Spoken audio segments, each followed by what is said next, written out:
Hey guys, Chris here, and I'm a Ukrainian Canadian. Today is August 13th, 2023, and let's get to the news happening in Ukraine, shall we? Very quick update. So, I wanted to pass the good news around Velika Novosilka. The Ukrainian forces have officially liberated the village of Urozhaine. So, finally, they've liberated it. They have pushed the Russians out of the village. And what was interesting is that there was a video that came out this morning from the Ukrainian forces showing how they were pounding or are pounding the Russian forces that have been retreating back into Zavitne Bazhanya. As you can see on this map, Urozhaine and Zavitne Bazhanya are not too far away from one another, and the Russians have used this smaller road that links both of these villages together to retreat. And as you can see in this video, the Ukrainians have also, what is interesting to point out is that they've used cluster munitions against these retreating Russian forces. And there was a good amount of these forces in the video. I would say about 50 to 75. So I believe that's a company size. And what is also interesting is I think that's the very first time I've seen basically a video showcasing cluster munitions being used against mobile targets.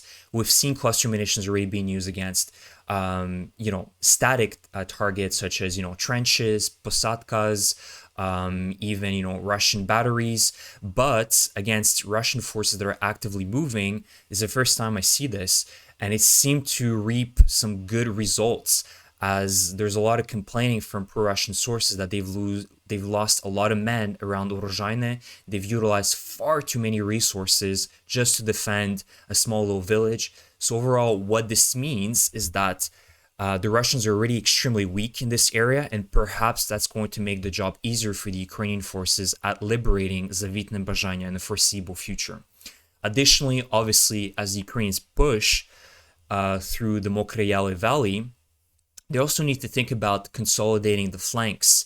So the left and the right side need to be consolidated, but that makes it difficult because what is difficult about liberating also these fields is that they're full of mines.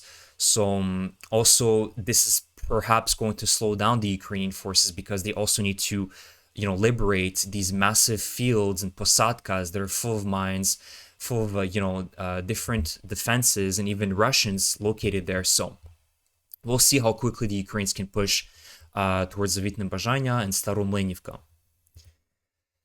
Lastly, I want to talk about Kherson, and so the left bank of the Dnieper River. So last night, the Ukrainian forces have destroyed 2 Russian ammunition depots in Oleshki. And just so you guys can remember, obviously the Ukrainians do have a bridgehead between Antonivka and Oleshki, so it's unclear whether it was Ukrainian artillery that destroyed the Russian ammunition depots or if it was Ukrainian sabotage groups. It's unclear, but I think most likely it was Russian sabotage groups because they've been here for many months. There's also been, as I've said this week, the Ukrainians have attacked in north of Oleshki, the Kozachilahiri area. So they've also established a bridgehead there. And so they have started doing more and more raiding parties or using raiding parties to destroy Russian positions on the left bank of the Dnieper River. And so you can see that there's an image of this destruction and of the fire after the attack. Now, my real hope is that the Ukrainians will be able to liberate Oleshki very soon. Again, I think the importance of liberating Oleshki is for eventually transferring a lot of Ukrainian vehicles and Ukrainian men from Antonivka to Oleshki to be able to start an attack and an axis from Oleshki. Now, it's extremely difficult to do that, and I don't really think, I hope that the Ukrainians will be able to, figure out the logistics, because it's not as easy. It's easier said than done, obviously.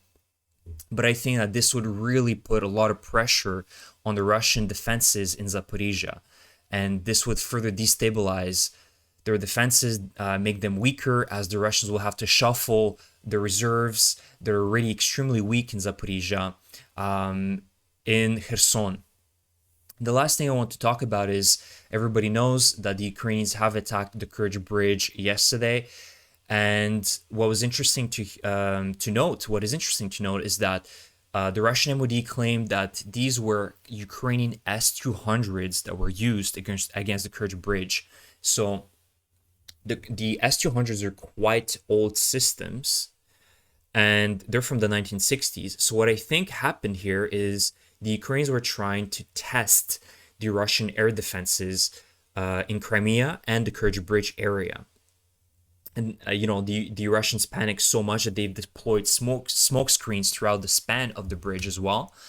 So this indicates that basically, I think the Ukrainians were testing the Russian air defenses, and most likely that in the next few weeks, maybe the Ukrainians will start launching more attacks with their Storm Shadows, the Scalp missiles, and even maybe the Taurus missiles. It's not very clear when Ukraine is going to get them, because Germany seems to be, hesitant right now if they're going to transfer these missiles, but I think they're leaning more towards transferring them. And the Taurus are great missiles. They have 500 kilometers range. They have a heavy payload that they can carry. They're extremely accurate. And, the goal here is not to completely, obviously would be to destroy the Kerch Bridge, would be to disable it as best as possible.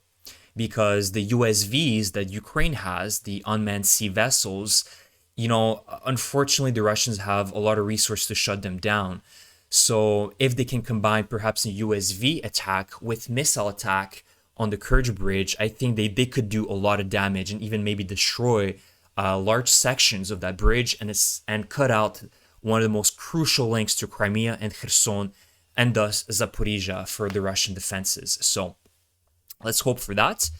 Just the last video proving that the Ukrainians have established a successful bridgehead in Kozachye Lahiri. This is Commander Tamov that was stationed at Kozachye Lahiri. You can see that this is a map of the Kozachye Lahiri area. This is the village, and he's pinpointing the Russian positions on the map. So you can see that he was captured. He's pinpointing Russian positions. So that's going to help the Ukrainian forces with raiding more and more Russian positions, destroying Russian convoys, and weakening the Zaporizhia front and also the Kherson front. So it's only positive. So I like what I'm seeing here. So this is the video for today, guys. Very quick update. Nothing too long. I hope you enjoy my video. If you enjoy my content, please subscribe to my channel. And I will see you guys in the next one. Slava Ukraini!